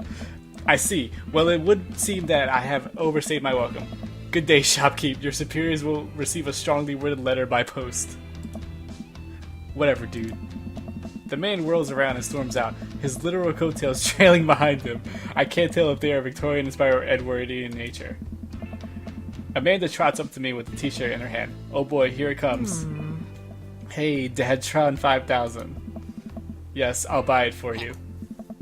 Wow, that was easy. Thanks. At least it's only one this time. Amanda plops the shirt onto the counter and grins at the cashier. I love your hair. The cashier says nothing and rings Amanda up. Radiating hatred, I hand her a 20. So what was that guy's deal? The cashier rolls her eyes so hard I'm worried she'll pull something. That's Damien. He's in here all the time. He's obsessed with Victorian fashion or whatever. She hands Amanda her bag and it's clear the conversation is over. We make our way out of the store and head home to get some rest. Amanda and I sit on the couch trying to find something to watch over bowls of ice cream. Oh cool, Long Haul Paranormal Ice Road Ghost Truckers is on. What? Your favorite, right? I would watch it though. Oh hell yes, they have to make it over the Canadian tundra before the ice road melts, but they're also hunting ghosts. Also the trucks are haunted. I would watch the show. This is an episode I've already seen, but it's one of the best. Callum and Flint Dogbone, the twin brother truck driving and ghost hunting duo, find themselves in the greatest peril yet. Oh no, the ghost done got control of the truck. I can't stare on them damn their ice roads. Let me use this EVP bit to try and communicate with the spirits. Flint, we're about to die. Ah, almost got it. If you listen carefully, it sounds like it's saying, you're going to die. That's because we are about to die. This is art. The episode ends and Amanda excuses herself to go and start arguments on the internet. What a troll. I stay up a little longer, curious about the exploits of Callum and Flint Dogbone after the disastrous Ice Road accident, after I crawl into bed and get a good night's sleep. Oh boy. Yeah, God, how long have I been going? I don't even know how long this is so far, but I'm just gonna keep it going. Keep going strong. I don't know how long this is gonna be. I'm snoring. Some more snoring. Morning, sleepyhead. 5 more minutes. You have never let me have 5 more minutes, so get up. Fine. We have cereal for breakfast and spend the morning putting together furniture. Amanda is such better at interpreting the tiny manuals. We're able to put together a few shelves and one desk, but I'm pretty sure it was supposed to be a bookcase. So, you excited for the cookout today? Oh god. Excited to beef up my grilling skills. I'll see this as a learning opportunity. If I could snake some hot grill tips, I think we can consider it a success. Do you want to meet some of the people in the neighborhood? I'll probably end up standing uncomfortably in the corner with a plate of food and hope that nobody talks to me. He's me. Dad, you're a beautiful work in progress. We will get that butterfly to emerge from the cocoon. The social butterfly. Well, we better start getting ready. We definitely don't want to be late. Whoa! What? No, we have to be fashionably late. Who shows up to a cookout on time? You know what? We're going early, just because you said that. I head out the door and Amanda reluctantly follows. We walk across the street to Joseph's house with a store-bought veggie plate. I'm a terrible cook if it doesn't involve a grill. I guess we're not as early as we thought. As we thought we were. Joseph's backyard is already packed with people and the smell of hot dogs wafts through the air. Small children run through the sprinkler and adults chat in small clusters. I set our veggie plate down on the table next to 2 other veggie plates. Huh. Hey, there's Joseph. I wave to get his attention. The moment he sees us, he jogs over, arms wide open. Welcome. I'm so glad you 2 are here. And you brought veggies. Oh. Let me introduce you to my family. Kids, come on over here. This is Chris, my eldest. Yeah. Hi. This is Christian and Christy. They're twins. Whoa! They're creepily... They stare creepily and say nothing. Fucking shining and shit. Then, of course, there's our youngest. Krish. Wait, where's Krish? Maybe Mary put him in his crib? Oh, no. Oh, what? It's the woman for the barley. What is she doing here? Oh, and how could I forget my lovely wife, Mary? Joseph pecks on her cheek. She smiles. Ah, Mary, sweetheart. Did you put Krish to bed? I'll have to go look for him. What? You'll have to... Joseph takes a moment and regains his composure. Mary, this is our new neighbor, Cam, and his daughter, Amanda. Hey! I shake your hand, but I have a glass of wine that I need to tend to. I love her. Nice to meet you, Mary, for the first time. Charmed. Well, I have to go over there now. Mary leaves. Oh god, this is so awkward. I wonder if Joseph knows. I wonder if Mary knows that Joseph knows. I wonder if Joseph knows that Mary knows that I know. It takes all of my energy to not run away from the barbecue and start fresh in a new city. That's me in an awkward situation. Haha. My wife has a wonderful sense of humor, but please, you 2 enjoy the barbecue. All the guys are really excited to meet you. Wow, I think I've actually met someone else. I met everybody else. Great. I bet you're excited to get to know everyone better. Hope you both enjoy yourselves. Amanda and I mill around and try some of the food spread out on the table. I pick us some deviled eggs. Amanda grabs a small paper plate and immediately begins piling it with baked goods. Words are hard. I don't want to have to make friends. Come on, Dad. Who are you going to party with when I go off to school? But I don't want to have to do pleasantries. Dad. They're going to talk about the weather. Go, do it. Make a friend. But how could I possibly abandon my only child at a social function? That's bad parenting. This plate of cookies is my new dad. Bye. Amanda shoves me into the center of the yard. Well, here goes nothing. I look around the party and I'm surprised to see some familiar faces. Isn't that the barista from the Coffee Spoon? Oh dang, Robert's here. Didn't that guy throw a frisbee in my head? Isn't that the guy who was throwing a fit in Dead Gotham Beyond? Isn't that Amanda's teacher? Man, everyone's here! Hey, I know Craig. But wait a second, all of these people live in our cul-de-sac. That can't be right. I better investigate. Oh god. Let's see. Let's talk to these three. Matt and Hugo seem to be embroiled in an intense discussion. Craig looks on, smiling politely. I'll walk over to say hello. Well, I don't think it's fair to try and compare two art movements like that. Periods in art only exist because they're a unique byproduct of social and political climate of time and place. And to try to take something like, say, the Rocco period, compare it to postmodernism in America, you're completely disregarding the context in which a work of art is created. Matt and Hugo seem to be busy talking that they don't notice me. Craig leans in. Dude, I have no idea what's happening. Talk to Craig. I turn my attention to Craig, who seems a little more attentive to my existence. How'd resistance training go the other day? Great. Little River here is a great cheerleader. Aren't you, tiny bro? Craig grabs River's arm and waves him around. Oh. You can do it, Dad. I'm so proud of you. I'm sorry for pooping on you. She must be a handful at that age. Oh, they always are. Nice. But it's so worth it. Craig grabs his arm again and waves him around. Also, I'm sorry for throwing up on you, Dad. How you settling in? Almost done. There's still a few odds and ends to take care of before I can really call myself settled, but I think we can upgrade the situation to livable. Nice. We did livable throughout the entirety of college. Yeah, my goal was for Amanda to live the sort of life that didn't involve eating spoonfuls of ranch dressing as a palate cleanser between different types of pizza. My life. She still does, though. Hey, she takes after her dad. Cam, how are you liking the neighborhood? It's pretty nice. Everybody's been super friendly. Oh. Seems like your daughter is fitting in just fine. Matt points across the yard to where Amanda, Daisy, and another young girl are playing. They're all sitting cross-legged in the grass, picking weeds and weaving them into little flower crowns. It's pretty adorable. The girl I don't recognize jogs over to us. Hey. What is it, sweetheart? Oh, she's adorable. It's a flower crown. I thought you'd look cute in it. Oh. Well, there's only one way to find out. Matt takes the flower crown and places it on top of his head. Am I cool now? The girl stares at him, thinking it over. Nope, but you're slightly less uncool than you were before you put it on. Oh, look at, oh, Matt, you fucking, you doll. And your tattoos are great. Hey, kid, this is my daughter. Hello. I'm Carmencita. Amanda comes over with Daisy in tow. Dad, look, I'm making friends. Are you making friends? You better be making friends. Yeah, actually, Amanda. You remember the cool barista from the coffee shop and my old college friend and, your teacher? Huh? Oh, hi, Mr. Fig. I didn't realize we were neighbors. Oh. Yep. You still gonna get me that overdue term paper? Haha, great seeing you.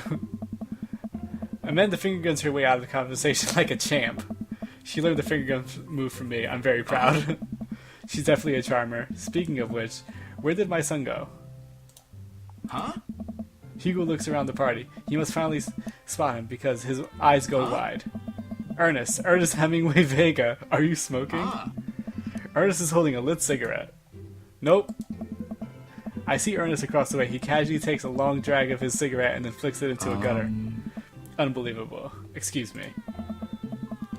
Hugo marches over to Ernest, and I turn my attention to Matt and Craig. Kids, right? Hey. Man, I do not envy Hugo. The last barbecue we had, Ernest tried to shove a sparkler down Joseph's pants. Nearly burned down half the yard. And the barbecue we had before that, he actually burned down half the yard. And then it spread out onto my lawn and burned down half of my yard too. Hugo walks back over to us, practically dragging Ernest behind him. Hey everybody, sorry about that. Cam, this is my son, Ernest. Hello. Ernest looks away, sulking, his hands shoved deep in his pockets. Hugo nudges him impatiently. Hey. Nice to meet you, Ernest. What grade are you in? Doesn't matter. Oh shit. Ernest. Okay, I'm in 8th grade. God, are you happy now? I'm sure you were just dying to know. Christ. Yeah, good for you. Can I go now? I'm tired of talking to old dudes who blame my generation for the failing economy. What? Ouch. Ernest. Oh yeah, because I'm totally embarrassing you. Ernest puts earbuds in and storms off to stand in the corner. Well, that was certainly something. He seems nice. Hugo puts his head in his hands and sighs. I'm so sorry, he's having a really rough time. As much as I want to be the cool dad, I have to be the authoritarian dad, and he clearly resents me for it. I mean, I think as a dad and a teacher, that's about as authoritarian as you can get. Honestly, are any of us cool dads? Is it even possible to be a cool dad? What? I'm cool as a cucumber. See, that right there? You can't say that. My kids think I'm cool. But for how long, Craig? How long do we get to be cool with be the cool dads? I don't know. I think we just have to accept the fact that as dads we become the machine we once raged against, to accept our fate to unironically wear socks with sandals. Your kids may think you're cool now, but the moment they hit puberty, you're doomed. Amanda's 18, she still thinks I'm cool. I yell across the yard to my daughter. Amanda, I'm cool, right? Amanda just laughs. She keeps laughing. I see your point. Oh. As much as we all want it, I don't think it's as important to be a cool dad as it is to be a good dad. We can't all be the best friends with our kids. It just doesn't work. I mean, look at me and Ernest. Our job as parents is to make our kids turn out okay. Yeah, you're right, but it would be nice to have it both ways. Hearing these guys talk about this makes me think of my relationship with Amanda. We get along so well, but there might come a time when it won't be like that. It's college when that happens. Don't let us eat up your time, Cam. Go meet some of the other people around the neighborhood. Let's see. Let's talk to these fucking weirdos. I spot Joseph chatting with the guy from Dead Gotham Beyond by the grill. I wonder what they're chatting about. I walk over to them. So I'm curious. Can you walk me through why you had your house painted black? Where do I even start? The house stays warmer in the winter. It provides an artistic contrast to the rest of the neighborhood. And it complements the crimson interior perfectly. It's definitely an interesting choice. How delightful. Thank you. I'm very proud of my abode. Cam, I was just having a conversation with Damien here about his aesthetic design decisions. Damien regards me up and down with a warm but critical eye. Shit. How do you do? I don't believe I've had the pleasure. I think I saw you in Dead Gotham Beyond the other day. Damien's face turns bright red. I must apologize for my behavior on that day. You see, I take the goth lifestyle very seriously, and to be caught in a ruse by such a corporation as Dead Gotham Beyond was profoundly frustrating indeed. I hope you know that while my anger may have been justified, it was no such way for a gentleman to act. Well, at least you're not a dick about it. It's okay, man. Do tell me about yourself. Are you new to the area? Yes, my daughter and I just moved in the other day. She was the one I took to Dead Gotham Beyond. Very good taste on her part. Does she partake in the goth lifestyle? I think for a second. I look over to Amanda, who's hanging out with some of the older kids in the neighborhood. Oh my. Hey Amanda, would you consider yourself a goth? Amanda yells back. I wouldn't necessarily try to fall under any one specific label, but I guess if I had to choose, I would more describe myself as a twee hipster with some normcore leanings. Christ. Bats are cool though. Pity. Are you enjoying the party so far? Oh, definitely. Thanks so much for putting this on. It's nice to be in a cul-de-sac where everyone is so friendly and welcoming. Amanda walks up to the conversation. I also like The Lost Boys a lot. Really good movie. Does that count as goth? That it would, my dear. I don't believe we've had the pleasure of meeting. Damien Bloodmarch at your service. Damien finished his sentence with a flourish and a bow, producing a single rose and offering it to Amanda. Amanda blushes and returns the gesture with a curtsy. Do you know how to treat a lady? Hello, Amanda. Seemingly out of nowhere, Joseph's twin kids appear. Are they speaking in unison? Hi. Hey. Won't you come play? See, it's The Shining! I knew it! Won't you come play with us? Oh god, excuse me. Come play with us forever. God.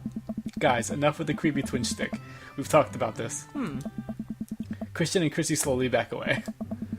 Where do you think they got that from? Mary pops into the conversation, wine in hand. I don't know. Mary takes a long sip of the wine. I think I might have taped over a VeggieTales VHS with The Shining. Who knows? She takes another sip of her wine. Where's Chris? Was he with you? You had him a moment ago. He's probably stuffing dirt in his mouth. He'll be alright. Toddlers are pretty resilient. Mary tips her glass to me. Hey. Ain't my first time to the rodeo. It's my fifth. I have squeezed 4 little... Sweetheart, would you do me a favor and please find Chris? That would be great.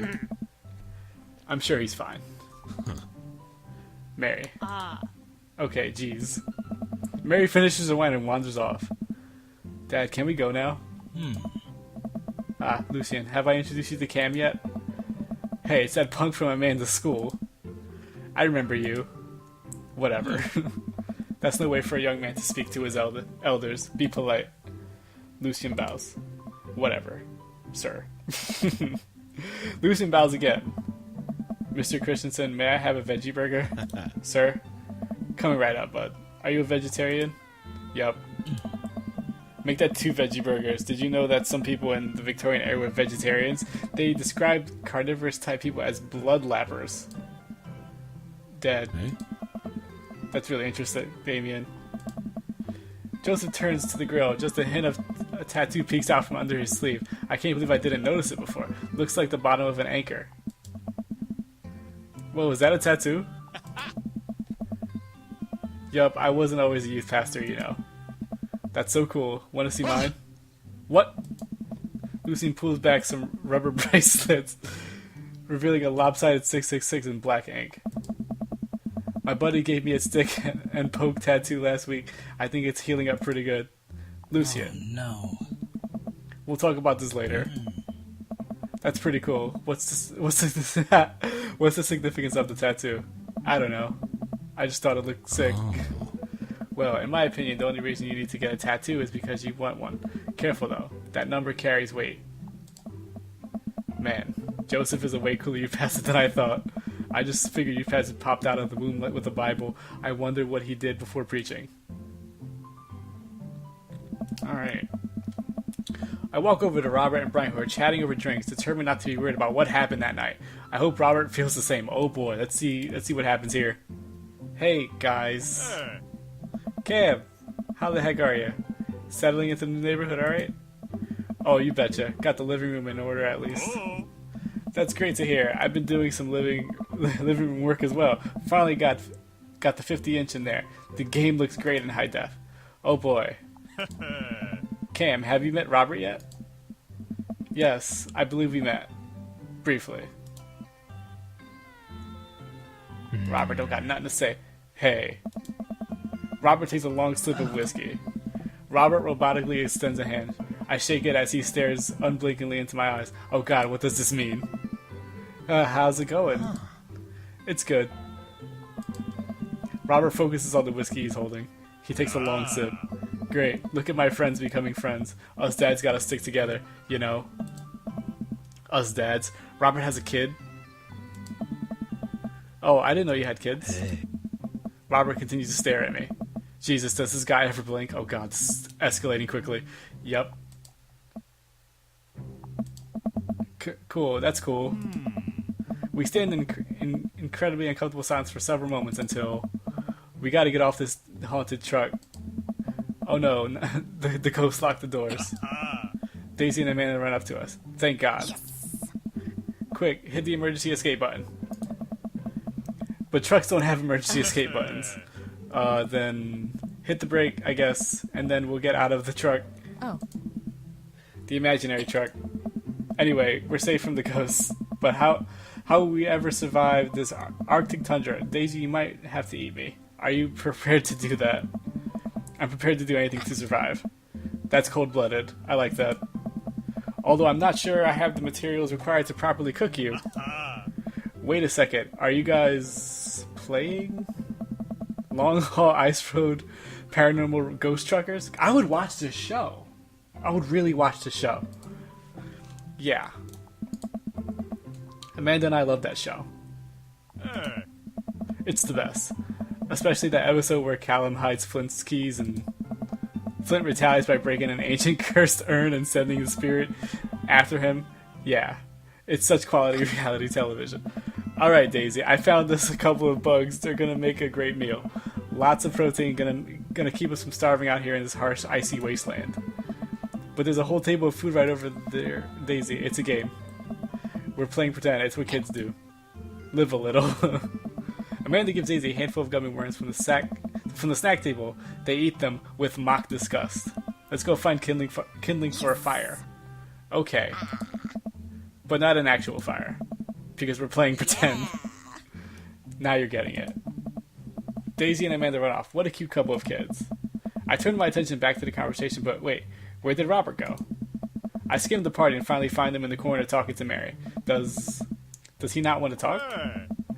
Man, I've never seen her get along with anyone so quickly. I snap out of my Robert-induced haze. I guess Amanda just sort of has a way with kids. That's kind of amazing. Daisy doesn't really get along with kids her age. It's nice that he's not trying to one-up me this time. Maybe we can have a regular friendship after all. Really? She just kind of keeps to herself. Her teachers say she spends every recess in the library. I think the other kids are intimidated by her intelligence. There it is.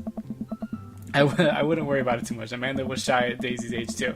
She used to have a habit of crawling under tables and crying every time we took her to a restaurant. She bit people too. Oh, kids, right? Gotta love them. You're required to by law.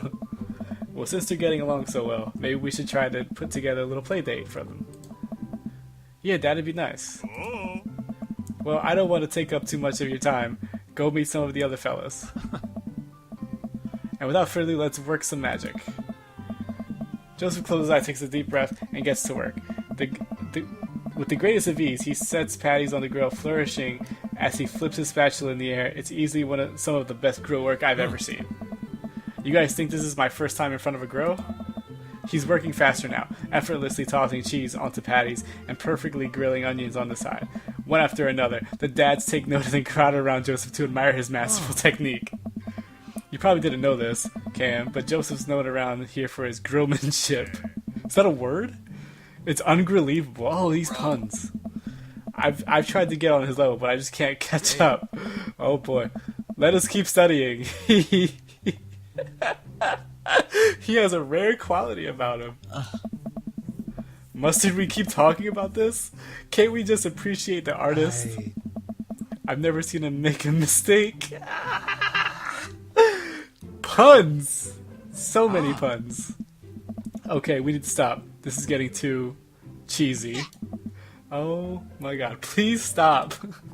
No, I love this. Continue forever. All of the children at the party booed the glorious display of puns in unison. Alright guys, the food's ready. Please film an orderly barbecue. Barbecue. I love it. Amanda groans. We all grab our food and hang out, enjoying perfectly cooked cheeseburgers. Man, it's so wild how all of us dads live in the same cul-de-sac. Kinda nice, isn't it? It feels like there's a real community here. Totally helps when you're just a single dad trying to raise a kid. We're happy to have you here, man. I think you're gonna like this neighborhood a lot. Oh. Plus, Amanda seems to be getting along with all of the kids. If she decides to get into the babysitting game, she'll really make a killing. Hey, why don't you add us all on Dadbook? Dadbook? Yeah, it's a great social network for dads to keep in touch with each other. We're all on it, so if you ever need to reach out to anyone, that's the simplest way to do it. Sorry, I'm just an old-fashioned dad. Social media goes over my head sometimes. Don't worry, Pops. I'll help you figure it out. The rest of the barbecue goes smoothly. We all trade stories and drink beer as our kids play on the lawn. Amanda breaks up a fight between Carmencita and those weird twins. I think they wanted her soul. Amanda and I walk back to our place as the sun sets over the neighborhood. Pretty fun party, don't you think? Let's see. I got Burger Me. I felt like it was a networking event. I wish it could have been playing Paranormal. Yeah. You and Daisy seemed like you were having a way better time than I was. Yes. Because we were. Well, hey, at least you met some other cool dads. You should hit them up on Dad Book. Maybe I will, if I ever figure out how social media works. I have a good feeling about this place. Me too. Me too, Dad. Oh boy. Oh. So I met a bunch of dads. Imagine I arrive home with the remnants of our veggie plate. Seems like nobody was really into the cauliflower. Any big plans for the evening? Actually, yeah, I'm going out with some friends. Oh. Is that okay? Of course. Just keep me posted. And be home before midnight. You got it. And be careful. I will. Make good choices, of course. And call me if you need anything. Dad, you're not gonna do the thing where you wait silently for me to come home in the living room with all the lights off, are you? What? No, I've never done that, and I will never do that. Okay. Do you have plans tonight? My plans were kind of to eat ice cream and watch TV with Amanda, but I'll find something to do. I'm gonna...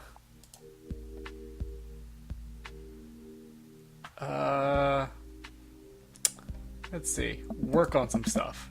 You know, dad stuff. I'm just relaxing tonight. Have fun, okay? Great. See you later. I watch Amanda drive off into the night. I really do hope she has fun. I plop down in front of the TV and turn on some Wine and Dine Mastermind with celebrity chef Gavin Chapman. Looks like Gavin's making a roasted rack of lamb with rosemary mashed potatoes. That sounds fucking nice. I'd love to be able to cook like that, although I think if I was actually good at cooking, I'd use my powers for evil, like just making baked Alaskas all day instead of any food of real nutritional substance. Man, Gavin Chapman just caught that thing on fire, but he meant to do it. What a professional. I lose track of time as I blaze through several episodes of Wine and Dine and Mastermind, and also one episode of some cooking show called Meat Hell.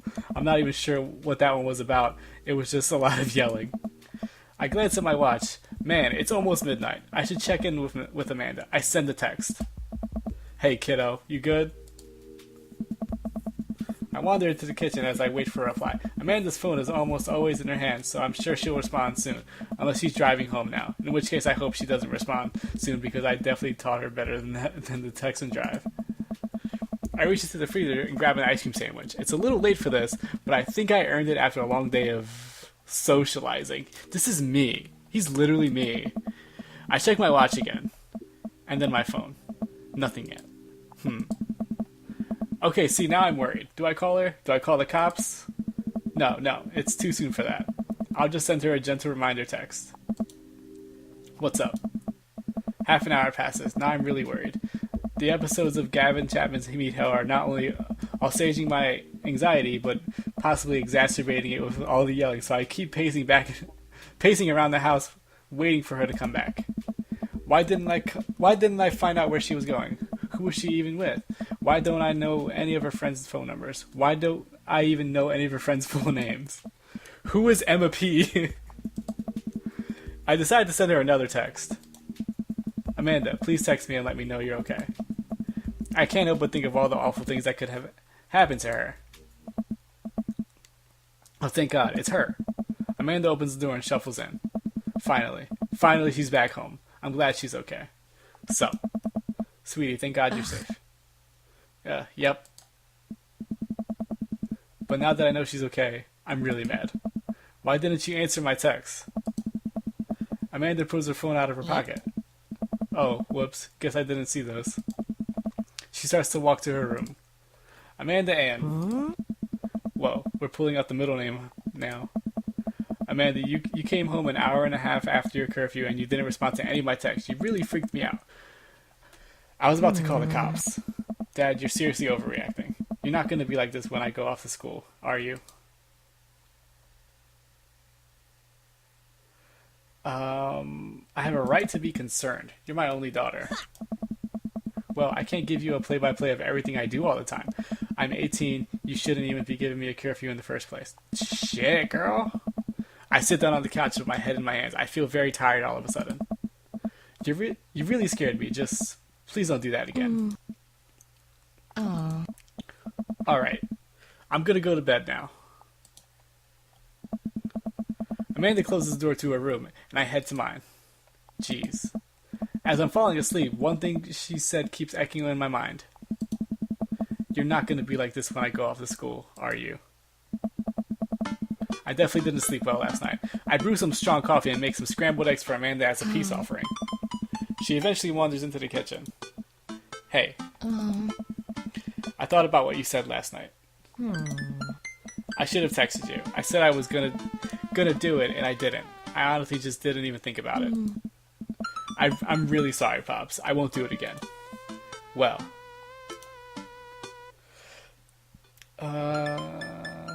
I trust you to make good choices.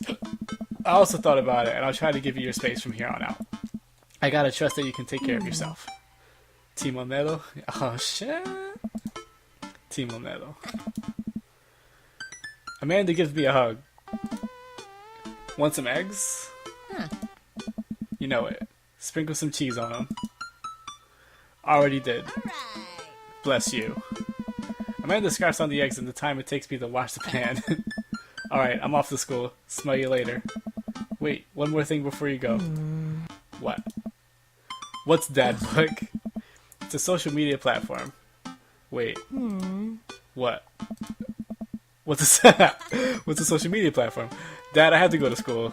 Come on, Amanda. I'm an old man. I can't put together a Dadbook profile on my own. Alright. I hope you sound interesting on the internet. Amanda spent the next couple minutes setting up my profile on Dadbook, which as it turns out is a place where dads can get together and talk about fatherhood. Alright, Pops. We gotta fill out your profile. Let's get some likes and dislikes. Oh boy. Alright. On a Friday night, you're most likely to polish and sort coin collection, Netflix and grill, baby. Fall asleep watching the History Channel, torment my children with dad puns, sink into blissful oblivion. Oh god, Netflix and grill. Fucking sounds good to me. If you had one thing to take with you on a desert island, what would it be? My trusty grill. The Lost Shaker of Salt. A Castaway DVD for instructional purposes. A boat, obviously. I don't need anything. My survival skills have trained me for this day. Oh god. My survival skills. That's all I need. What are your turn-ons? Strong dad arms, tennis shoes with long white socks, a well-manicured lawn, street smarts, top career growmanship, comfortable with crying. Damn. Fucking street smarts. Let's fucking do it. What did you want to be when you grew up? Technical writer for manuals, instructions, salty boat captain, pro skater who was also an astronaut, a good father, the president of space. That's the one. What's your favorite movie genre? War documentaries, Sean Connery's entire filmography, anything on laces, romantic comedies, whatever will make me cry, old comedies that haven't aged well. Oh god. Some of these are strong. I like old comedies that haven't aged well. Or Sean Connery's entire filmography. No, old comedies. Let's do old comedies. What's your ideal date? Napping together, doing a 1,000-piece puzzle together, eating a healthy dinner at 4 p.m., trying to geocache but getting hopelessly lost, arson, being emotionally vulnerable. Jesus. Let's get lost. Let's get lost. What do you never leave home without? A sensible cardigan, my sick vape, my book of word jumbles and a pen, a cool knife, my crippling low self-esteem. Too real.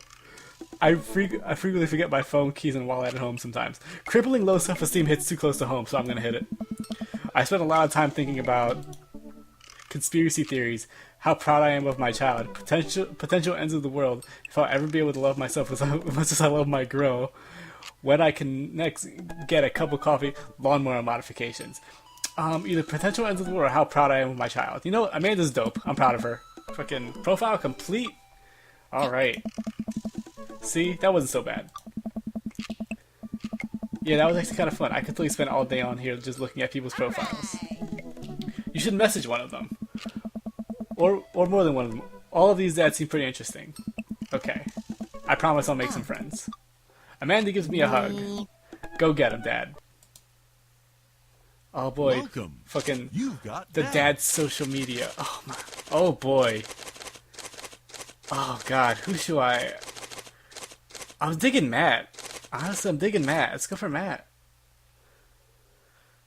Let's see what you got. Avid music enthusiast. Oh, I can look at everyone's shit. Avid music enthusiast, passionate coffee drinker. You can find me most days selling bean juice over the coffee spoon or hanging out at the park with my amazing daughter. Hit me up about 80s no-wave music. I'm going to read all of the profiles. On a Friday night, you're most likely to perfect my cold brew setup one drip at a time, baby. If you had to take one thing on a desert island, what would it be? Fine tunes to pass the days away. What are your turn-ons? Multi-instrumentalism. Jesus. What did you want to be when you grew up? A barista, weirdly enough. What's your favorite movie genre? Shit with subtitles. That's good. I'm just gonna go through everyone. I can look at shit. Data 3, business entrepreneur, and fitness enthusiast. Juggling work, family, and fitness is a tough gig, but someone's got to do it. On a Friday night, you're most likely to get one last good cardio session in. If you had one thing to take with you onto a dessert night, what would it be? A box of energy bars. What are your turn-ons? A sub 6-minute mile. What did you want to be when you grew up? Beer pong world champion. Oh shit, I didn't realize the scrolls. Fuck. Oh shit, there's a bunch. What's your favorite movie genre? Buddy cop movies forever. Favorite ideal date? Scaling a huge dangerous mountain for fun. What do you never leave home without? An extra tube of energy gel. My mile time used to be so good. What happened? Have I peaked? I need to go back to you because I didn't read all of yours apparently. Favorite movie genre? Shit with subtitles. We go to the animal shelter and seriously consider adopting a cat. Never leave home without my headphones, both in ear and over ear, just in case. Spend a lot of time thinking about where did writing commas into song titles come from and where did it go. Did we all just agree that it's a bad idea? Brian. Hey, I'm Brian. I spend most of my days hanging out with my awesome daughter and thinking of new ways to grill things. If you like fishing, then we'll get along. On a Friday night, you're most likely to see just how slowly I can cook a piece of brisket. If you had to take one thing onto a desert island, my fishing pole, turn-ons, a keen understanding of steak cuts. What did you want to be when you grew up? Fireman. What's your favorite movie genre? Romantic comedies. Ideal date, deck building. Never leave home without a portable fishing hole. Spend a lot of time thinking about my daughter, how my daughter is smarter than I am. Robert, fucking dangerous Robert. When the internet gains sentience and destroys us all, you'll know it'll use this information against us. On a Friday night, you're most likely to make a deal in an alleyway, have it go badly. Who's the cop? Was it Giacomo? I trusted Giacomo. Something to take on. Is there a gun? What are your turn-ons? Don't talk to me. What did you want to be when you grew up? Grifter. Movie genre, Italian neorealism. Ideal date, grave robbing. What the fuck? What do you never leave home without? At least 4 knives. I spent a lot of time thinking about, you ever really look into a rabid animal's eyes? Christ, Robert. Damien, what you got? How do you do? I have finally decided to join this information superhighway. I'm not entirely sure how this works, but I will try my best to understand. I love long strolls through graveyards and spending time with my son. If you would ever like to chat about the latest in Victorian fashion, the inevitability of our own demise, or black cats, please send me a letter. Wow. That was a lot going on there. On a Friday night, you're listening to true crime podcasts while I taxiderm my newest specimens. Something to take on the desert island. A coffin. Great. What are your turn-ons? Pronouncing bosom correctly. Bosom? Bosom? Whatever. What did you want to be when you grew up? A bat. Fucking goth. What's your favorite movie genre? Foreign art house horror. Ideal date, it's night. We're at an industrial dark wave club in Berlin. The music jumps to the beat of our hearts. So like that scene in Blade? In like the vampire club? Fucking whatever. What do you never leave home without? An upside down cross? I spend a lot of time thinking about mortality salience. What the fuck? You're something. Okay. Middle school teacher. High school teacher. Writer of scholarly articles on 18th century literature for various esteemed publications. If you're on here to tell me that my son put a cherry bomb in your trash, I know, and I'm sorry. On a Friday night, you brew some strong tea and paint miniatures. On a dessert, something to take on dessert. I remember Remembrance of Things Past by Marcel Proust. I don't know what that book is. Turn-ons, muscles. Nice. What do you want to be when you grow up? Movie star. Favorite movie genre. Documentaries on art history. Ideal date. Each of us read a different book on opposite sides of a couch in comfortable silence. What do you never leave home without? My glasses. I actually forget them at home a lot. And he's not even wearing glasses in the thing. I've never... Has he ever worn glasses? Fuck it, whatever. Spend a lot of time thinking about. I worry that people who are against e-readers are more in love with the idea of books than actually reading them. Damn, fucking just going for it. Joseph. Voted Maple Bay's #1 youth pastor for 5 years running. Living in my hometown with my beautiful wife and 4 amazing kids. If I'm not in church, you can catch me out on the open water setting sail on the seas of adventure. I love playing guitar and crushing my kids at Candyland. What a nice guy. On a Friday night, you're most likely to lead the community in a fun mixer. So, take on the dessert item, my 6th string. Turn-ons, my loving wife. What did you want to be when you grew up? A ship captain. Favorite movie genre, feel-good movies. Ideal date, lovely night in a town with my wife. What do you never leave home without? A good book. Spend a lot of time thinking about how I can be a better man, husband, and father. What a good guy. I'm dead. I'm alive. I'm still alive, I promise. Okay, who do we want to... Okay, I'll tell you right now, it's between Matt and Robert. Matt just seems like a cool dude. Robert, if I just want danger... and just intrigue, he's the one I would go for. It's danger. Let's go danger. We're gonna message Robert. Oh boy. I should probably end this video soon because I've been going for a while. This is fun though. I'm enjoying this. Maybe I'll do more videos after this one, probably. But always carry a pocket knife. Dad tip number 18. Good advice, honestly. You never know when you're gonna just need a knife. A pocket knife for, knife things, not like violent stuff. Oh, look, it's back. Robert was pretty nice. A little odd, but nice. And ruggedly handsome. We should hang out. I typed a message to him on Dadbook. Hey, Robert, good seeing you again at the cookout. Want to grab a drink? I sit there for a couple seconds, hoping he'll message me back. Hey, it says that he read my message. I anxiously wait for a response. Watch cat videos on the internet. I started down a rabbit hole of cat videos. Robert quickly vanishes from my mind. I didn't realize how long I've been doing this, but by the time I watched maybe my 30th cat video, Robert pops back into my head. I jump back over to Dadbook to see if he's responded yet. This is getting sad. He's fucking ghosted me. Nothing. Well, I guess the guy's busy. I might as well make the best of my day.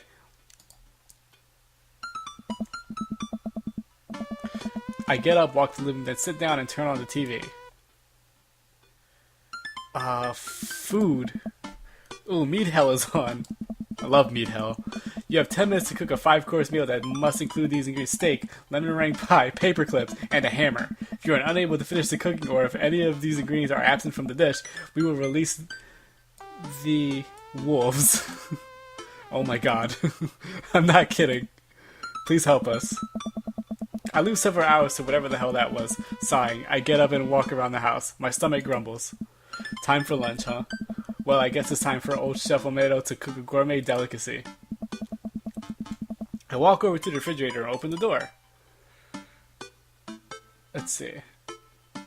Make a sandwich. I make a sandwich in its entirety while standing there. Who needs plates? A sandwich, a lost art. Oh Christ, what a good joke. I admired my work for a second before I clumsily dropped the entire thing on the floor. Yep, this is me. No. I look around and remember that Amanda's not home. This is still good. 5-second rule, right?